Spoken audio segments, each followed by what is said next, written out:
Palapan nga muna natin ang Diyos sa buhay. Nakakalungkot ko, sobrang naman po tayo sa oras, imbis na maipagpasalamat po natin lahat ng kabutihan po ng Diyos sa atin. Amen. Alam niyo yun? Ganun pa man, makipagbukas po ako sa inyo sa aklat po ng Awit, chapter 105, verse 1. Ang sabi po dito, dapat ng Panginoong Diyos na ating Panginoon ay pasalamatan. Ang kanyang ginawa sa lahat ng bansay dapat ipanang. Kaya sa oras na to, aking mga kapatid, dapat po natin na maipahayag ang kabutihan na sa ating pong pagpapasalamat. Alam niyo po ba na paparamanan po natin ng lubusan ang Diyos na buhay. Kaya sino po ang una po nang magpapasalamat? Ayun, sa buhay po ni Mama Janelisa. Pamaya po si Mama Lu. Palakpakan pa natin ang Diyos na buhay.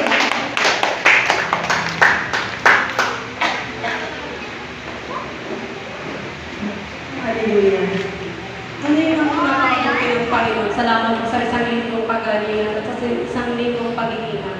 At dito ko rin po napagbulay-bulay na buhay na po napakabuti ng Diyos.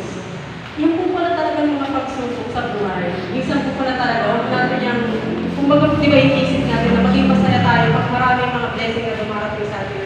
Pero higit sa lahat po pala, dapat ipagpasalamat po pala natin. Yung mga dumarating na mga pagsubok, mga bigat, mga sakit karamdaman. Na kung saan po pala, yun po pala mga bagay na yan. Yan po pala yung nagiging nagpapatatag. At nagiging kumbaga, dahil nga po isa na po tayo Kristiyano, doon po pala tayo nahumubo. Kumbaga po sa aming buhay. Doon po rin po na nagpapasalamat ako sa Panginoon kasi lagi na talaga akong, kumbaga, may nararamdaman akong hindi maganda. Pero parang po talaga sa akin, hindi po ako naniniwala doon sa mga nararamdaman ko, nakikita ko. Kumbaga, lagi talaga ako, nandun ako nakatalaw sa mga bagay ng pagkakalaw, ipaparanas na sa aking buhay. Kasi alam ko kung bakit na pinaparanas na sa akin, tinitest niya ako. Na kumbaga, sa aking buhay na, siyempre kung hindi niya ako tinitest, paano, di ba po, sa isang, di ba, sa buhay niya natin, minsan, kapag walang mga pagsubok, parang okay lang pala. Parang hindi naman tayo nag-mature, pero siyempre sa aking buhay, dahil palagi kung meron akong magandang nararamdaman, ay yung mga bagay na, kumbaga po ngayon, nahihirapan ako lumakad. Doon ko po rin natin natunay nga po na sa pag-inom ng tubig, minsan di tayo uminom ng tubig, yung may naramdaman ako na ganito. Siyempre, na po ako na, kailangan pala uminom ng tubig. Di ba, bagawang matanda na ako.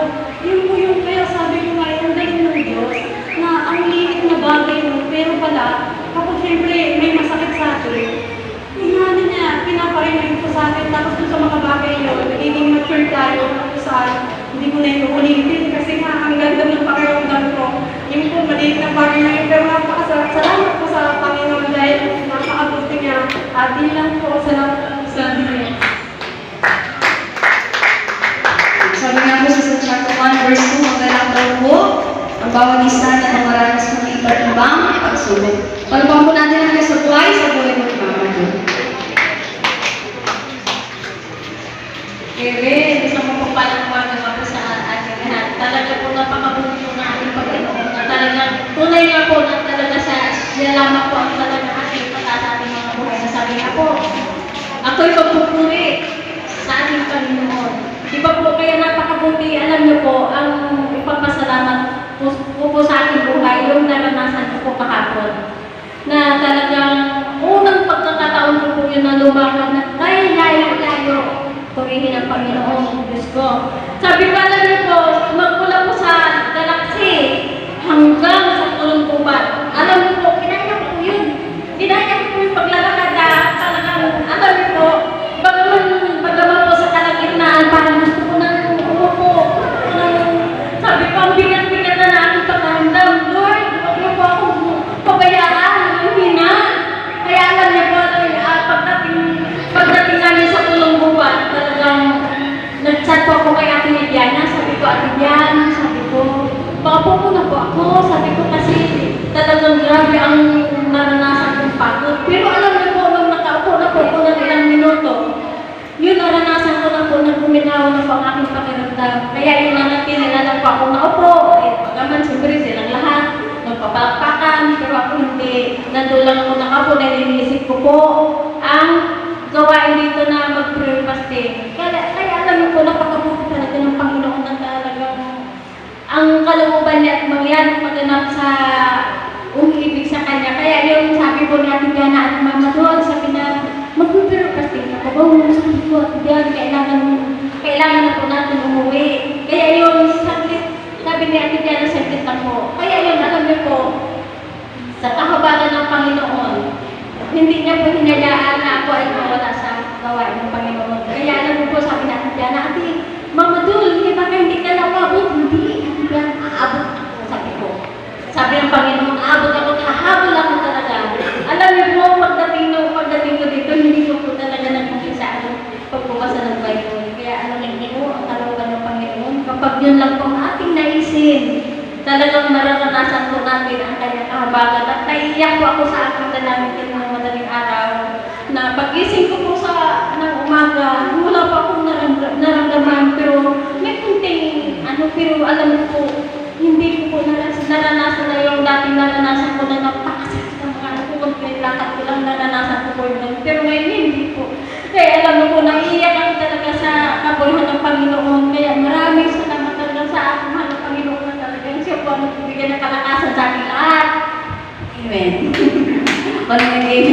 Amen. Tunay nga po na mabuti ang Diyos na naranasan ko ni Mama Dol mag-exercise. Dapat talaga nag-exercise tayo, kaya nga po, naglalakad na lang po. Sino ba po ang susunod po ng pako sa buhay ko ni Mama? Mama Susan. Ako purihin ng Panginoon. Magandang umaga po sa lahat, lalo po sa buhay ng Diyos. Sa inyong mga kapatid, ako po'y nagpapasalamat dahil nung last week, andun kami sa Batangas dahil namatay na yung kapatid ni Pastor Ronnie. So nagpasalamat ako dahil sa totoo lang, marami kaming pera. So God will provide naman sa pagpunta namin at sa pag-uwi. So sila yung ipupugay sa aming pangangailangan sa makarating lang po kami. So purihin ang Diyos talaga, ang Diyos talaga. Amen. Provider talaga. Saka nakauwi kami ng safe, maayos, and then kahit na marami pa rin pagsubok, andun pa rin yung di pa rin kami nagpatinag, yung sasakyan namin di umanda, pero purihin ng Diyos kagabi, kaninang umaga, nagawa din ang panahon ni Pastor, umandar naman sa nagulo ko kasi yung battery, sabi ko na ko po. Kung hindi andar na yun, natatawag ako, pastoral ni magpapasundo ako tayo kay Brother Sandy nung Gaherong Catholics. Sabi niya, teka lang, pantalin mo, ako di pa yung start niya, pumasok yung anak si Darwin, nabida, pantalin mo muna, salamat, sabi ko.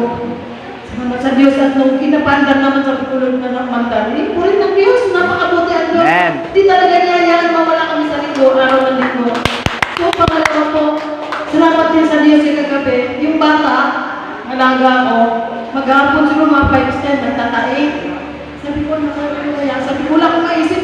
Pag-isip ako ng gamot, pinagpipray ko yung bata, baka tabi ko.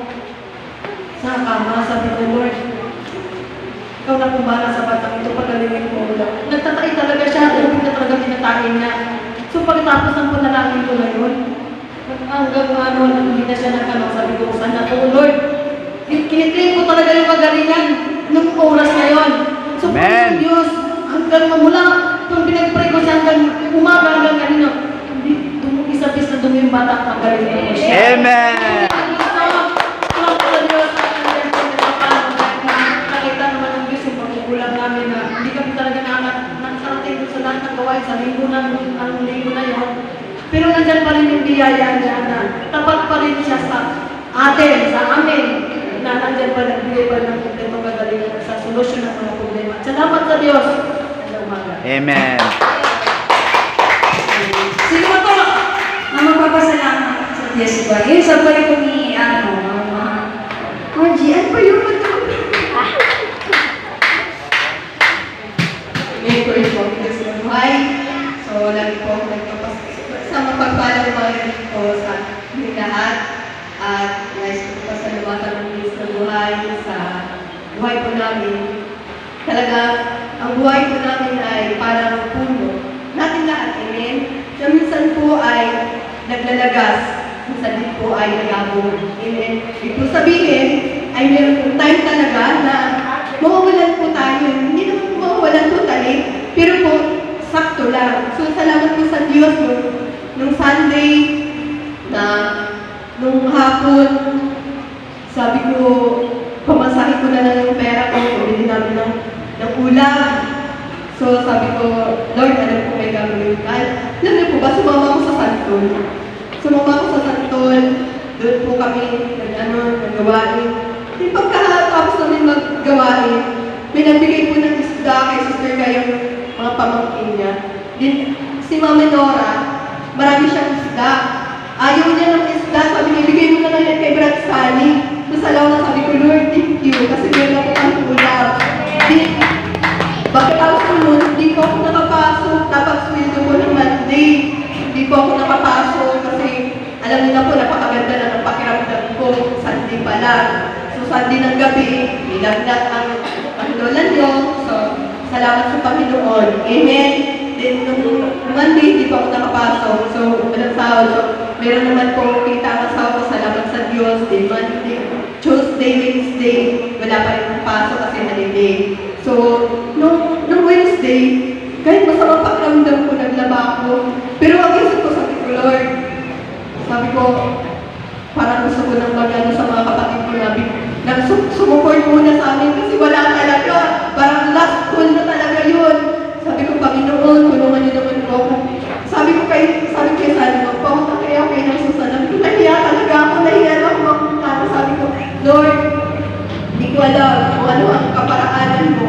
Habang nagbabaglaw ako, nakita ko yung 100 doon sa panos ko. Sabi ko, purihin ng Diyos. Sabi ko, salamat sa Panginoon. Dahil paano po, nakakinin mo kami ng ulam ng time na yun.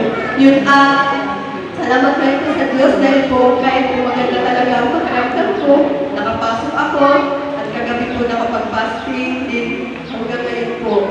Salamat sa Panginoon, napakaganda pa rin po ng pakiramdam ko. Pero alam ko po na ang Diyos naman po natin talaga ang nabibigyan ng kaganyan. At sa Kanya ko po pinapasalamat ang lahat ng ito dahil po ang kaparaanan ng Diyos ay hindi po natin kaparaanan. At sa Kanya po ang lahat ng papuri. Salamat po sa Panginoon. Yun ako maglalaba ka lang magkakaroon ka ng pera yan. Sino ba po? Last na po. Na magpapasalamat. Ay, sa buhay ko ni Tati Rose. Ay, parang natin yun.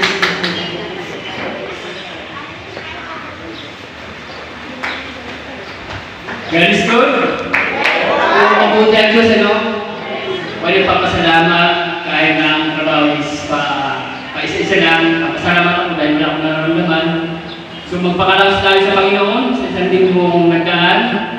Salamat sa bawat siguro ng buhay natin yung ganda ng pagkakataon upang manatili sa Kanya. Salamat sa Diyos, hindi ko ng trabaho. Tunay nga na mabuti ang Diyos na sa buhay natin, siya ang ating maasahan. Ang tao, tutulong yan. Pero iba yung mga anak ng Diyos. Dito sa Jesus My Life, kaya talagang magbigayan tayo. Magpahalagahan tayo. Unahin natin Diyos, pahalagan natin ang kanyang kaharian at ang lahat ng bagay ay pawang darating. Maniwala kayo sa akin, yung mga wala, ang kayo wala ng pag-asa. Pahalagan natin ang ating kaluluwa kapag dala tayo ng kaluluwa. This is Jesus My Life. Salamat sa Panginoon.